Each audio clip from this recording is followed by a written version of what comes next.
Two new laws in Florida now. Getting too close to a first responder could land you in jail, and also local citizen review boards. Those have been weakened. Florida's governor signed both of those bills into law this morning in St. Augustine. And that's where we find our Capitol reporter, Forrest Saunders.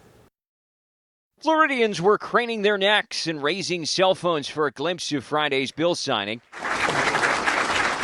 Guys like John Reardon among them. A big fan of what he said was the governor's ongoing effort to back the blue. If you want to take the politics out of it, just for a quality of life, it's making our streets safer. And those latest laws getting ink all about supporting law enforcement and fighting what the governor called a, quote, disturbing national narrative against them. We've got some strange currents going on in our society right now that really seek to delegitimize law enforcement and what they're doing. The more controversial of the two, HB 601. City and county citizen review boards will lose their ability to investigate officer misconduct. DeSantis saying those boards have been turned into political weapons. They'll stack it with activists, and they'll just start reviewing things and trying to put people under the gun, even if there's no basis to do that. Instead, sheriffs and chiefs will be able to appoint their own panels to review policies and procedures, just not individuals. Critics during session worried it would undermine trust in minority communities especially.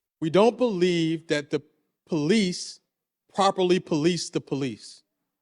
We just don't. So this oversight board that had their power to investigate lended some credibility back to law enforcement. And then there's Senate Bill 184.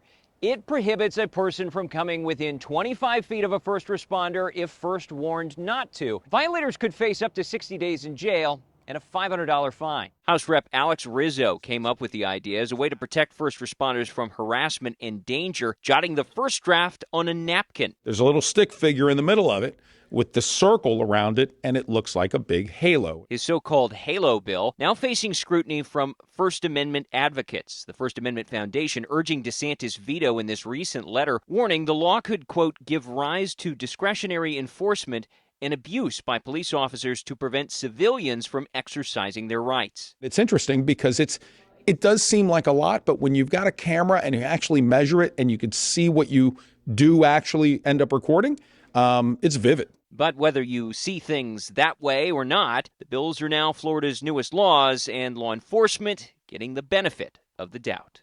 In St. Augustine, Forrest Saunders, ABC Action News.